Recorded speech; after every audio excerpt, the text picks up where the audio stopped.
Hoje vamos falar sobre dislexia. Imagina uma pessoa inteligente, que enxerga muito bem, que ouve normalmente, que teve uma infância normal, se mostrou uma criança muito esperta, mas quando chega na fase de se alfabetizar, começa a ter problemas com a aprendizagem.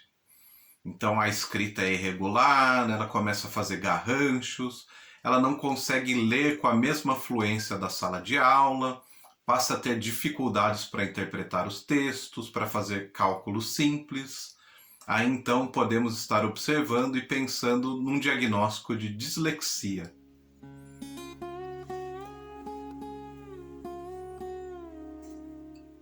A dislexia é marcada por uma disfunção do sistema nervoso central. Mas vamos descomplicar isso um pouquinho. Então vamos imaginar que o nosso cérebro tem departamentos muito específicos para fazer funções, como por exemplo uma área ligada à linguagem. Então, como a linguagem vai entrar no nosso cérebro para que a gente processe essa informação. Ela tem basicamente duas rotas. Uma dessas rotas vai ser a visual, que vai estar ligada à nossa leitura, e uma rota auditiva, que vai estar ligada ao que ouvimos e processamos como linguagem. Na dislexia, essas áreas podem estar disfuncionais, tanto em conjunto ou isoladamente. Isso vai formar uma grande dificuldade de comunicação entre essas áreas. Podemos pensar que uma letra ou número são signos que vão ter valores simbólicos. Então elas estão grafadas, estão marcadas daquela forma ali como a gente lê. Só que ela vai evocar outras coisas, né? Então, por exemplo, o número ele pode evocar quantidade.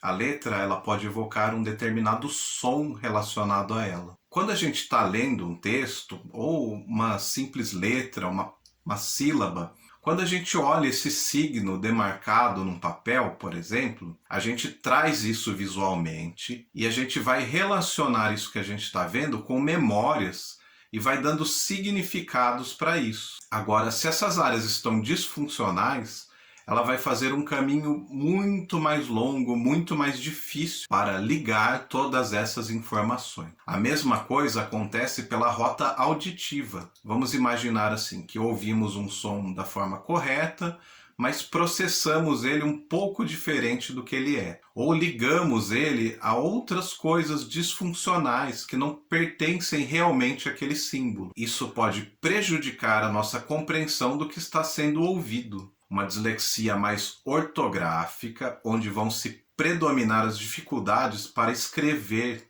para sequenciar.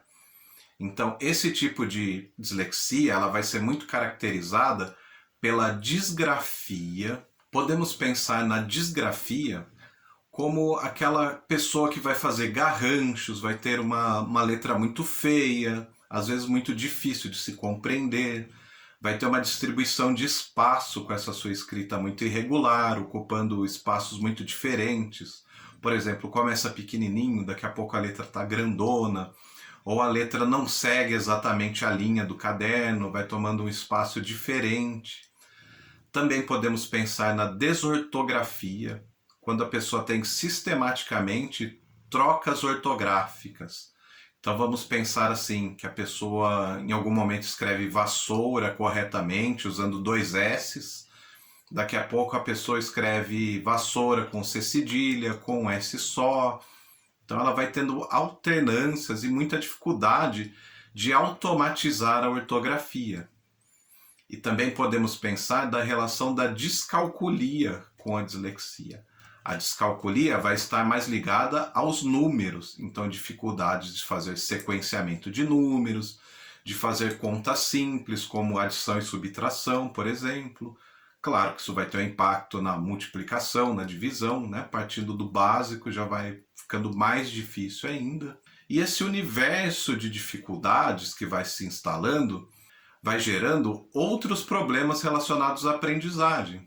Porque vamos por uma situação de sala de aula, por exemplo. O professor pode, de uma forma até muito bem intencionada, pedir para que a pessoa leia em voz alta. A pessoa que tem dislexia, naturalmente, vai ter mais lentidão, mais dificuldade para ler.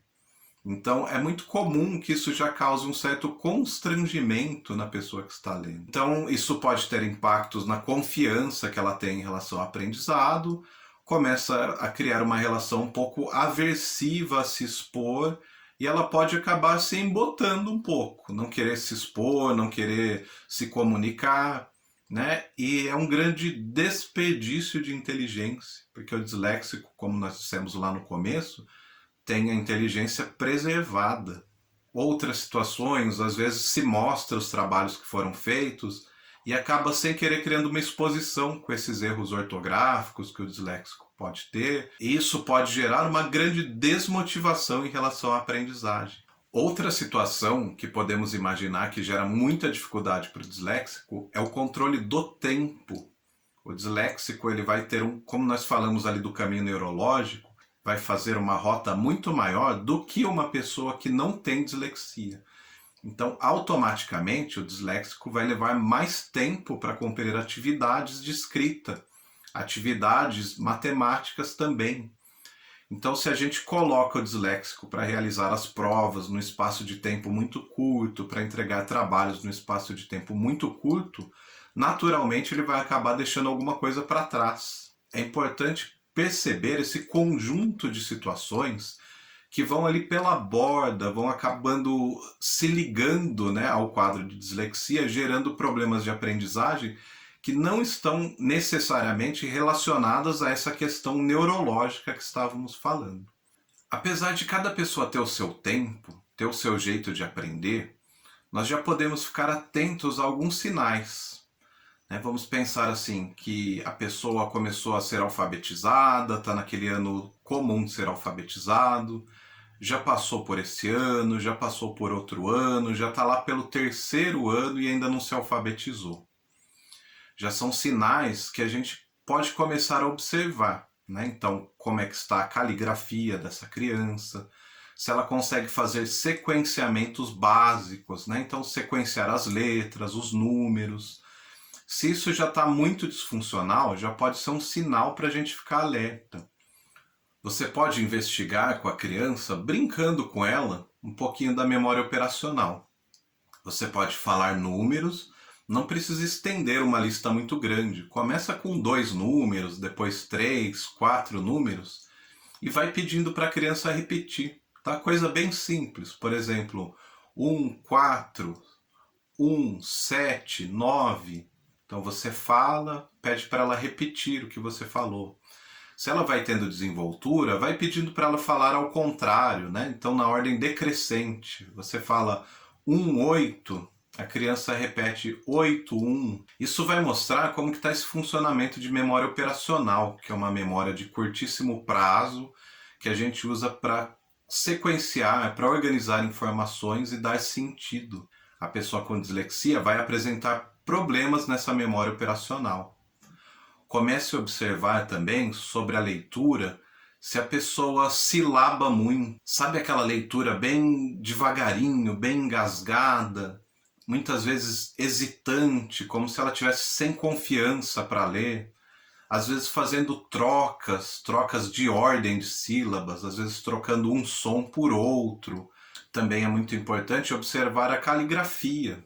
Né? Não precisa ser uma letra muito perfeita, mas se ela está muito garranchuda, né? Uma letra muito difícil de se ler, uma letra muito feia, com desproporções muito grandes, então começa pequenininho, fica grandão, ou começa num canto da folha e termina lá em cima ou lá embaixo, vai perdendo a linha, também é um sinal importante para que a gente observe. Lembrando que para fechar o diagnóstico de dislexia, nós devemos descartar algumas coisas fundamentais já no início do processo, como, por exemplo, a acuidade visual. Né? É saber se a pessoa realmente está enxergando bem. Se a pessoa não está com o olho funcionando direitinho, por exemplo, está precisando de óculos, então isso já pode invalidar a questão da dislexia. Na questão auditiva, também é a mesma coisa. Então, se a pessoa está ouvindo com dificuldade, tem trocas porque ela não ouve muito bem, isso já pode gerar uma dificuldade do processamento dela. E lembrando também que na dislexia ela não pode estar associada à deficiência intelectual. Também uma confusão muito comum de acontecer é as pessoas ligarem a dislexia com questões de atenção. Então tem gente que pensa que por estar mais desatento, ter mais dificuldade para ficar concentrado, pode ser dislexia. São coisas diferentes, tá? Inclusive, se você tem interesse nesse tema, aqui mesmo no canal nós temos um vídeo sobre o TDAH e sobre outros assuntos. Então, se você tem essa dúvida como distinguir uma coisa da outra, não deixa de dar uma olhadinha nesse vídeo sobre TDAH que nós fizemos, tá? Então, falando sobre o funcionamento intelectual, vale citar alguns exemplos de pessoas famosas com dislexia. 2 exemplos de pessoas muito inteligentes que tinham dislexia. Albert Einstein, o famoso físico ganhador do prêmio Nobel, e Agatha Christie, a grande romancista policial. O diagnóstico de dislexia vai ser fechado por uma equipe multidisciplinar. Então é necessário fazer diversas investigações, como a vida escolar da criança, uma anamnese detalhada com a família, uma avaliação psicológica, avaliação fonoaudiológica, avaliação psicopedagógica e o fechamento final feito com o médico neurologista. Por isso é importantíssimo se chegar a um diagnóstico quando se percebe alguns sinais relacionados à dislexia. Porque quando se sabe sobre a dislexia, podemos orientar professores, podemos orientar famílias, podemos orientar até a própria pessoa que tem a dislexia. Inclusive, acionar políticas públicas relacionadas à dislexia. Fechado o diagnóstico de dislexia, como é que a gente lida com isso? Ela vai perdurar para sempre? Ela tem cura? Vai desaparecer em algum momento? Na verdade, ela não vai desaparecer, não tem cura, porque também não é uma doença. É uma disfunção do sistema nervoso central. Mas fazendo as terapias adequadas, ajustando a forma como a pessoa lida com a aprendizagem, ela pode ter uma vida plenamente satisfatória. Inclusive, ela pode demonstrar a grande inteligência que carrega de outras formas. Então, se adequando, se adaptando à forma de mostrar esse conhecimento. Lembrando também que o disléxico sempre vai apresentar um desempenho muito melhor em questões como provas orais do que em provas escritas. E caso seja necessário fazer as provas escritas, há políticas públicas que podem protegê-lo para ter maior tempo para fazer isso.